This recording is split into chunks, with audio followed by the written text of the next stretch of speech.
ಹಿಂದೂ ಸಂಪ್ರದಾಯದಲ್ಲಿ ಹೋಳಿ ಹಬ್ಬವನ್ನು ತುಂಬಾ ಸಂಭ್ರಮದಿಂದ ಆಚರಿಸುತ್ತೇವೆ. ಒಂದು ಕಡೆ ಹೋಳಿಯನ್ನು ನಾವು ಬಣ್ಣಗಳಿಂದ ಇನ್ನೊಬ್ಬರಿಗೊಬ್ಬರು ಪರಸ್ಪರವಾಗಿ ಖುಷಿ ಪಟ್ಟರೆ, ಇನ್ನೊಂದು ಕಡೆ ನಾವು ಒಂದು ಕಾಮವನ್ನು ಒಂದು ದಹನ ಮಾಡ್ತೇವೆ ಅಂತ ಹೇಳಿದ್ರೆ ಸುಡ್ತೇವೆ. ಹಾಗಿದ್ರೆ ಇದರ ಹಿಂದೆ ಒಂದು ಏನೋ ಕಥೆ ಇರ್ಬೇಕಲ್ವಾ?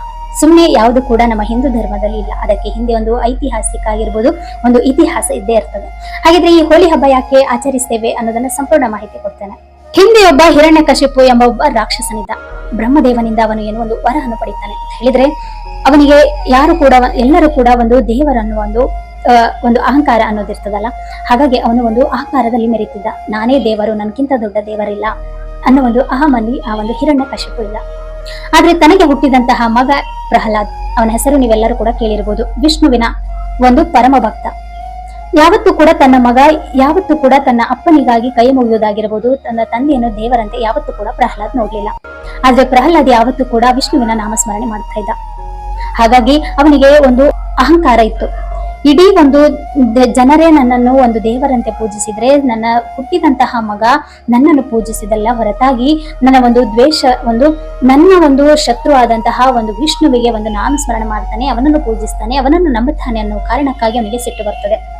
ಆದ್ರೆ ಎಷ್ಟೋ ಬಾರಿ ಅವನ ಮನಸ್ಸನ್ನು ತೆರಳಲಿಕ್ಕಾಗಿರ್ಬೋದು ಅಥವಾ ಅವನನ್ನು ಕೊಲ್ಲಲು ಕೂಡ ಪ್ರಯತ್ನ ಪಟ್ರೆ ಯಾವತ್ತೂ ಕೂಡ ಸಾಧ್ಯ ಆಗ್ಲಿಲ್ಲ. ಯಾಕಂತ ಹೇಳಿದ್ರೆ ಎಲ್ಲವೂ ಕೂಡ ವಿಷ್ಣು ಒಂದು ಪಾರು ಮಾಡ್ತಿದ್ರು ಅಂತ ಹೇಳಿದ್ರೆ, ಪರಮ ಭಕ್ತನಿಗೆ ಯಾವತ್ತೂ ಕೂಡ ವಿಷ್ಣು ದೇವರು ಕೈ ಬಿಡಲ್ಲ ಅನ್ನೋದು ಕೂಡ ಇದೊಂದು ಸಾಕ್ಷಿ. ತನ್ನ ತಂದೆನಿಗೆ ಯಾವತ್ತೂ ಕೂಡ ಇರುತ್ತೆ ಅಂತ ಹೇಳಿದ್ರೆ, ಅವನನ್ನು ಹೇಗಾದ್ರೂ ಮಾಡಿ ಕೊಲ್ಬೇಕು ಅನ್ನೋ ಒಂದು ಅಹಂಕಾರ ಇರ್ತದೆ. ಇದಕ್ಕಾಗಿ ತನ್ನ ಒಂದು ತಂಗಿ ಆದಂತಹ ಹೋಲಿಕೆಯನ್ನು ಒಂದು ಸಹಾಯವನ್ನು ಕೇಳ್ತಾನೆ ಅಂತ ಹೇಳಿದ್ರೆ, ನನ್ನ ಮಗನನ್ನು ಕೊಲ್ಬೇಕು, ಆದ್ರೆ ನನ್ನಿಂದ ಸಾಧ್ಯ ಆಗ್ತಿಲ್ಲ. ಆಗ ತಂಗಿ ಹೋಲಿಕೆ ಒಂದು ಉಪಾಯ ಮಾಡ್ತಾಳೆ ಅಂತ ಹೇಳಿದ್ರೆ, ಹೋಲಿಕೆಗೆ ಒಂದು ವರ ಇರ್ತದೆ ಅಂತ ಹೇಳಿದ್ರೆ, ಅಗ್ನಿಯಲ್ಲಿ ಅವಳಿಗೆ ಒಂದು ಸುಡುವುದಿಲ್ಲ ಅಂತ ಹೇಳಿದ್ರೆ, ಬಿಳಿ ವಸ್ತ್ರ ಅವಳಲ್ಲಿ ಇದ್ದಾಗ ಯಾವುದೇ ರೀತಿಯ ಬೆಂಕಿ ಅನಾಹುತ ಆದ್ರೆ ಕೂಡ ಅವಳೊಂದು ಸಾಯುವುದಿಲ್ಲ ಅನ್ನೋ ಒಂದು ವರ ಇರ್ತದೆ. ಹಾಗಾಗಿ ಅವಳು ಒಂದು ಐಡಿಯಾವನ್ನು ಅಥವಾ ಒಂದು ಉಪಯೋಗ ಮಾಡ್ತಾಳೆ ಅಂತ ಹೇಳಿದ್ರೆ, ಪ್ರಹ್ಲಾದನನ್ನು ನನ್ನ ತೊಡೆ ಮೇಲೆ ಇಟ್ಕೊಂಡು ನಾನು ಬೆಂಕಿ ದಹನದಲ್ಲಿ ಕೂತ್ಕೊಂಡಾಗೆ ಮಾಡ್ತೇನೆ, ಆದ್ರೆ ನಾನು ಸುಡುವುದಿಲ್ಲ ಹೊರತಾಗಿ ಪ್ರಹ್ಲಾದ ಸುಟ್ಟು ದಹನ ಆಗ್ತಾನೆ ಅನ್ನೋ ಒಂದು ಇಬ್ಬರ ನಡುವಿನ ಒಪ್ಪಂದದ ಮೇರೆಗೆ ಅವರಿಬ್ಬರು ಏನ್ ಮಾಡ್ತಾರೆ, ಹೋಲಿಕೆ ಒಂದು ತೊಡೆಯ ಮೇಲೆ ಪ್ರಹ್ಲಾದನನ್ನು ಕೂರಿಸಿ ಒಂದು ದಹನ ಆರಂಭವಾಗ್ತದೆ. ಆದ್ರೆ ಮಹಾವಿಷ್ಣು ತನ್ನ ಭಕ್ತನನ್ನು ಬಿಡ್ತಾನ. ವಿಷ್ಣು ದೇವರು ಒಂದು ಗಾಳಿ, ತುಂಬಾ ವಿಪರೀತವಾದ ಗಾಳಿ ಬಿಡ್ತದೆ. ಆ ಏನು ಹೋಲಿಕೆ ಮೇಲೆ ಏನು ಬಿಳಿ ವಸ್ತ್ರ ಇರ್ತದೆ ಅದು ಹಾರಿ ಬಂದು ಪ್ರಹ್ಲಾದನ ಮೈ ಮೇಲೆ ಬೀಳ್ತದೆ ಅಂತ ಹೇಳಿದ್ರೆ, ಆ ಒಂದು ವಸ್ತ್ರ ಈ ಹೋಲಿಕೆ ಮೇಲೆ ಇರದಿದ್ರೆ ಆ ದಹನದಿಂದ ಅವಳು ಸುಡ್ತಾಳೆ. ಆ ವಸ್ತ್ರ ಬಂದು ಪ್ರಹ್ಲಾದನ ಮೈ ಮೇಲೆ ಬೀಳ್ತದೆ. ಆಗ ಪ್ರಹ್ಲಾದ ಬೆಂಕಿಯಿಂದ ಹೊರಗೆ ಬರ್ತಾನೆ. ಆದ್ರೆ ಹೋಲಿಕೆ ಸುಟ್ಟು ಭಸ್ಮವಾಗ್ತಾಳೆ ಅಂತ ಹೇಳಿದ್ರೆ, ಇದರ ಅರ್ಥ ಏನಂತ ಹೇಳಿದ್ರೆ, ಕೆಟ್ಟತನ ಸುಡುವುದು, ಒಳ್ಳೆತನಕ್ಕೆ ಜಯ ಸಿಗುವುದು ಅನ್ನೋದೇ ಇದರ ಒಂದು ಹೋಳಿ ಹಬ್ಬದ ಅರ್ಥ ಅಂತಾನೆ ಹೇಳ್ಬೋದು. ಹಾಗಾಗಿ ಯಾವತ್ತೂ ಕೂಡ ನಾವು ದೇವರನ್ನು ನಂಬಿದ್ರೆ ಖಂಡಿತ ಬಿಡುವುದಿಲ್ಲ ಅನ್ನೋದಕ್ಕೆ ಕೂಡ ಈ ಹೋಳಿ ಹಬ್ಬ ಕೂಡ ಒಂದು ಕಾರಣ ಅಂತಾನೆ ಹೇಳ್ಬೋದು. ಹಾಗಾಗಿ ಯಾವತ್ತೂ ಕೂಡ ಪ್ರಹ್ಲಾದ್ನಂತಹ ಭಕ್ತಿ ನಮ್ಮಲ್ಲಿರ್ಬೇಕು. ಹಾಗಾಗಿ ದೇವರು ಯಾವ ರೂಪದಲ್ಲಿ ಆದ್ರೂ ಬಂದು ನಮ್ಮನ್ನು ಕಾಪಾಡ್ತಾರೆ ಅನ್ನೋದು ಹೋಳಿ ಹಬ್ಬದ ಒಂದು ಸಂಕೇತ ಅಷ್ಟೇ. ಯಾಕೆ ಹಾಗಿದ್ರೆ ಬಣ್ಣಗಳ ಹಬ್ಬ ಯಾಕೆ ಅಂತ ಹೇಳಿದ್ರೆ, ರಾಧೆ ಮತ್ತು ಶ್ರೀಕೃಷ್ಣನ ಪ್ರೇಮ ಎಂಥದ್ದು ಅಂತ ಇಡೀ ವಿಶ್ವಕ್ಕೆ ಗೊತ್ತು ಅಥವಾ ಇಡೀ ಲೋಕಕ್ಕೆ ಗೊತ್ತು. ಹಾಗಾಗಿ ಶ್ರೀಕೃಷ್ಣರು ಒಂದು ಕಪ್ಪು ಬಣ್ಣದವರು. ಹಾಗಾಗಿ ಶ್ರೀಕೃಷ್ಣರು ಯಾವತ್ತೂ ಕೂಡ ತಮ್ಮ ಬಣ್ಣದ ಬಗ್ಗೆ ತಮಾಷೆ, ರಾಧೆ ಹತ್ರ ತಮಾಷೆ ಮಾಡ್ತಿದ್ರಂತೆ.